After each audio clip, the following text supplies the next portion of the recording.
गम गणपते नमः। ओम गम गणपते नमः। हमें विद्या कौन देता है बेटा?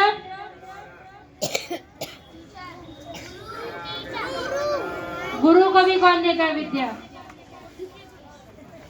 सरस्वती माता। कौन देता है? विद्या की देवी माँ सरस्वती है, वो देती है सबको विद्या, है ना। वो हमारी बॉडी के कौन से पार्ट में रहती है? कंठ में। कहाँ रहती है? तो अपने कंठ पे हाथ रखेंगे ऐसे, बोलिए ओम श्री सरस्वती नमः। ओम श्री सरस्वती नमः। ओम श्री सरस्वती नमः। अब अपने हार्ट पे हाथ रखिए। हमारे मन में कौन रहता है? बताओ कौन रहता है मन में? सीधा हाथ जिससे खाना खाते हैं। आपके मन में कौन रहता है? आराम से। भगवान जी। कौन रहता है? भगवान जी हमें श्वास देते हैं, तभी तो हम लोग चलते फिरते हैं ना। अगर किसी की डेथ हो जाती है तो कहता है बाकी बॉडी सा एज इट इज रहती है, बिल्कुल वैसे ही रहती है, बस क्या होता है सांस चलना बंद हो जाता है ना। किसी की डेथ है तो डॉक्टर कहता है ही इज नो मोर, इसकी सांसें चलनी बंद हो गई, है ना। तो चलिए हार्ट पे हाथ रखिए, बोलिए ओम श्री गुरुभ्यो नमः। ओम श्री गुरुभ्यो नमः। ओम श्री गुरुभ्यो नमः। ठीक है, अब हरिओम का गुंजन करेंगे। आप ऐसे ज्ञान मुद्रा बनाइए, दोनों हाथों से ऐसे करके अपने घुटनों पे रख लीजिए हाथ। मैम ने देखो कितना अच्छा अरेंजमेंट कराया आपके बैठने का, बहुत बहुत आभार है मैम का इस बात के लिए। ऐसे करिए, योगा में सिखाया था ना, ऐसे करिए अपने घुटनों के ऊपर ऐसे ऐसे अंगूठे के पास वाली उंगली, ये वाली, हाँ वेरी गुड, ऐसे करना। नीना, हमारा बैनर कहाँ है स्कूल का? ये स्कूल का भी यहाँ पे रखिए। वो तो डालना चाहिए था ना। निकाल दो, निकलवा सकते हो। चलिए करते हैं। आंखें बंद करो, क्लोज योर आईज एवरीबॉडी। गहरा श्वास लेंगे। हरि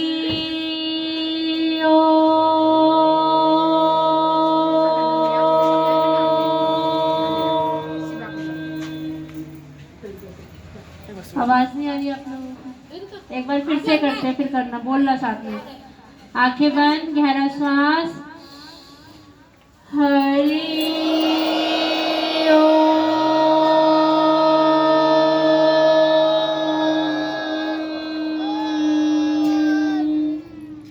ओ छोटा माँ लंबा, है ना। एक बार फिर से करते हैं।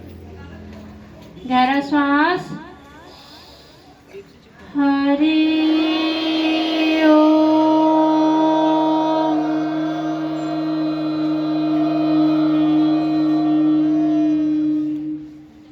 आया सबको? Very good. ऐसे आपको रोज सुबह 6 मिनट करना चाहिए कम से कम। आपके घर में जिस भी भगवान का मंदिर बना हुआ है, आप उनके सामने बैठिए, मंदिर के सामने। जमीन पे नहीं बैठना, या तो कोई कंबल का आसन या कुछ लेके बैठिए। जमीन पे बैठ के पूजा पाठ करने से पूजा पाठ व्यर्थ हो जाता है। सारी एनर्जी पूजा पाठ करने से जो आती है उसे धरती माता खींच लेती है। इसीलिए कंबल का आसन बिछाएं तो बहुत अच्छी बात है। आसन नहीं है तो कंबल बिछा के बैठिए, ब्लैंकेट डाल के बैठिए और फिर पूजा पाठ करिए। आप हरिओम का गुंजन करिए। 1 मिनट से स्टार्ट करिए, धीरे धीरे टाइमिंग बढ़ाते बढ़ाते 6 मिनट तक करिए।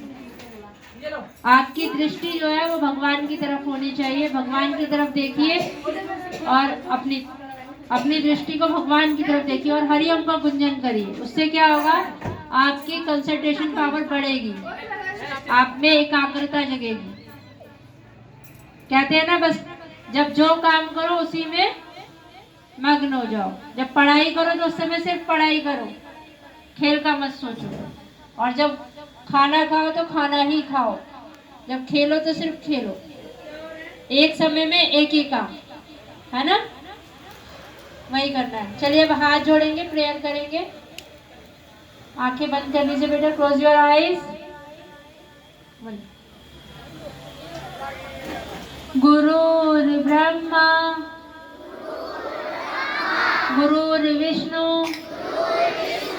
गुरुर्देवो महेश्वर गुरु साक्षात परब्रह्म तस्मै श्री गुरुवे नमः। त्वमेव माता च पिता त्वमेव विद्या द्रविणं त्वमेव सर्व मम देवदेव ब्रह्मानंदम परम सुखदम केवलम ज्ञान मूर्ति द्वंद्वातीतम गगन सदृश्यम तत्वमस्य द्विलक्ष्यम एकम नित्यम विमलमचलम सर्वाधि साक्षीभूतम भावातीतम त्रिगुण रहितम सद्गुरुम तम नमामि। सद्गुरुम तम नमामि।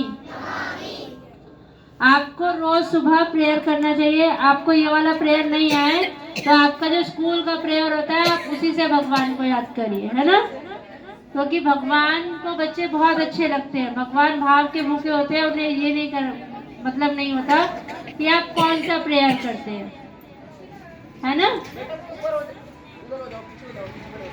अच्छा ये बताइए कि तुलसा जी कौन है, आपको पता है?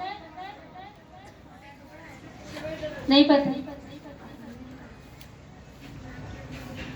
तुलसा जी का नाम क्या पता है किसी को? तुलसा जी का नाम है वृंदा। हाँ, वृंदा जी जो थी वो जालंधर राक्षस की पत्नी थी, मगर उनमें इतना पूजा पाठ करके उनमें इतनी शक्ति आ गई थी, उनका तपोबल इतना ऊंचा था, जब वो पूजा करने बैठती थी तो अपने साथ एक माला लेके बैठती थी और अपने जप और तप से उस माला में इतनी शक्ति भर देती थी कि पूजा के बाद उसके जब वो अपने पति को वो माला पहना देती थी तो उनके पति को कोई भी नहीं मार सकता था। यहाँ तक कि भगवान ब्रह्मा विष्णु महेश भी नहीं मार सकते थे, इतना उनके सतीत्व में बल था। तो क्या हुआ, देवताओं ने भगवान विष्णु से कहा कि हे भगवान, ये तो बहुत ज्यादा अत्याचार करता है, राक्षस बहुत अधर्मी है, निर्दोषों को मारता है, साधु संतों को सताता है, तो इसका वध होना चाहिए। तो भगवान ने फिर क्या किया, क्योंकि उनके गले में वृंदा जी की माला रहती थी जालंधर के गले में, तो कोई नहीं मार सकता था। तो भगवान जालंधर का रूप लेके वृंदा जी के पास गए और वृंदा जी ने सोचा कि उनके पति आ गए, क्योंकि भगवान ने रूप बदल लिया था ना, तो इसीलिए उन्होंने उनके चरण स्पर्श करे अपना पति समझ के, तो उनका सतीत्व नष्ट हो गया। जब इधर वृंदा जी का सतीत्व नष्ट हुआ तो उधर जालंधर की माला टूट गई, तो उसका वध हो गया। तो वृंदा जी ने भगवान विष्णु को श्राप दिया। आप ये देखो कि उस समय की नारी में कितना बल था, वही बल आज की नारी में भी है। मगर क्या होता है, पहले नारी पूजा पाठ की तरफ भागती थी और अब मोबाइल और फैशन की तरफ भागती है, बस ये फर्क आ गया। तो उन्होंने क्या करा, वृंदा जी ने भगवान विष्णु को श्राप दिया कि मैं आपको श्राप देती हूँ कि आप पत्थर के हो जाओ। आपके घर में तुलसा जी है, सबके घर में, उनमें एक छोटा सा स्टोन भी रखा होता है ना, मम्मी रखती है ब्लैक कलर का, तो वो भगवान विष्णु का रूप है, वो भगवान विष्णु का रूप माना जाता है। तो मगर भगवान ने वृंदा जी को वरदान दिया कि जहाँ भी मेरा पूजा पाठ होगा, भजन सत्संग होगा, और वहाँ पे अगर तुलसा जी नहीं होगी या वृंदा जी नहीं होगी तो मैं वो पूजा पाठ ग्रहण नहीं करूँगा। तो आपने देखा होगा आपके घर में जब कभी भी पूजा होती है तो क्या होता है, तुलसा जी रखते हैं ना, इसीलिए रखते हैं क्योंकि भगवान जी फिर उस भोग प्रसाद को ग्रहण करने के लिए आते हैं। और तिलक आपको क्यों लगवाया, क्योंकि बिना तिलक करे कोई भी पूजा पाठ सत्कर्म सफल नहीं होता। इसलिए सभी बच्चे रोज तिलक लगा के आया करो। तिलक लगाने से क्या होता है, हमारा आज्ञा चक्र विकसित होता है।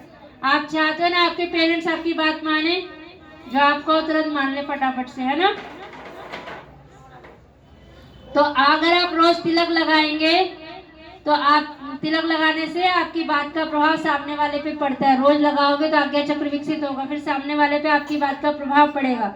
और अगर उसे आपकी बात उचित लगेगी तो वो आपकी बात मानेगा, अगर आपकी बात उसे ठीक लगेगी तो, सही होगी तो। इसीलिए सभी बच्चे तिलक लगा के आया करो।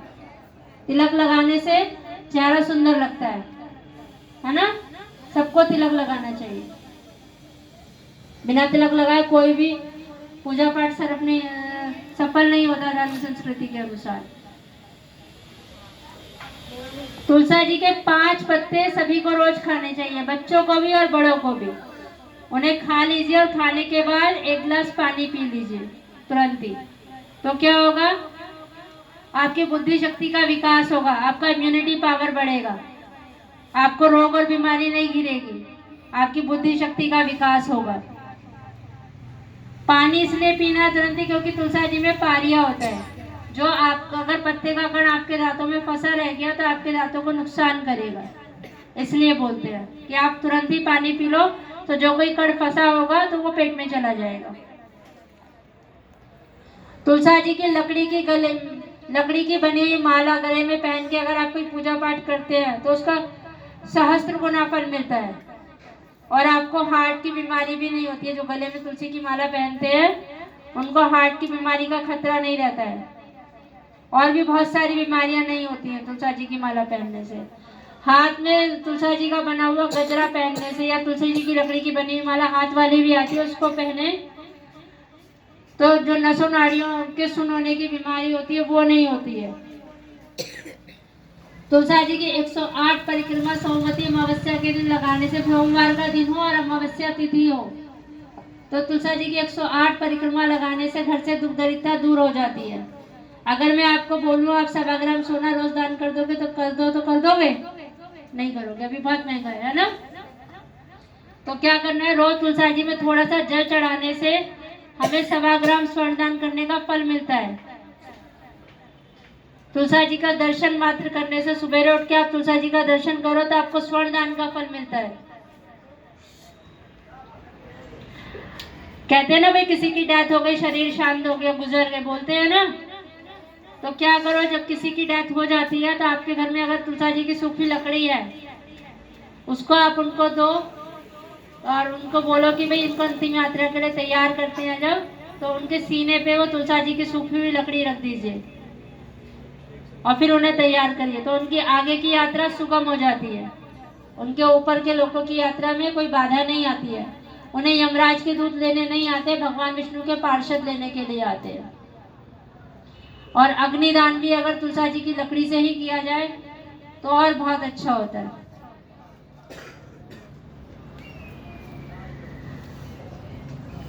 तुलसा जी के नीचे रोज शाम को आपने देखा होगा आपकी मम्मी दिया जलाती है ना। तो क्यों जलाती है? ताकि घर में सुख शांति का वास और सुख समृद्धि बढ़े। पैसा तो सबको चाहिए ना, बस जब पैसे आएंगे तभी तो पापा टॉय लाएंगे। इसीलिए सभी बच्चे रोज तुलसा जी में जल चढ़ाना। रोज जल चढ़ाने से बहुत कुछ होता है। आपको स्वर्ण दान का फल मिलता है और आपका पूजा पाठ भी सफल होता है ना।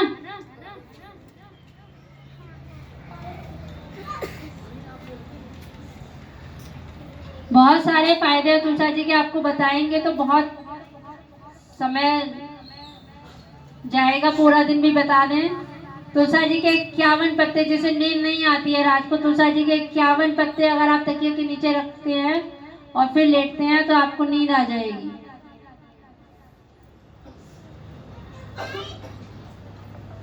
इसीलिए सबको तुलसा जी की पूजा करनी चाहिए। धर्म संस्कृति के अनुसार भी तुलसा जी का पौधा, जब भगवान विष्णु देवासुर संग्राम हुआ था, उसमें से एक अमृत का कलश प्रकट हुआ। आपने देखा होगा टीवी पे, अगर धार्मिक नाटक देखते हो तो। देवासुर संग्राम हुआ था, उसमें भगवान विष्णु ने अमृत का कलश लेके जब चले थे, तो जितनी बूंदें जहाँ जहाँ तुलसा जी की गिरी थी, वहाँ वहाँ अमृत की गिरी थी, वहाँ वहाँ तुलसा जी के पौधे उत्पन्न हुए थे। वृंदावन में सबसे ज्यादा गिरी थी, इसलिए वृंदावन आप कभी जाते हो तो देखना वहाँ बहुत तुलसी है, इसीलिए उस जगह का नाम क्या पड़ गया, वृंदावन, क्योंकि तुलसा जी का नाम भी वृंदा है, इसीलिए उसका नाम वृंदावन है।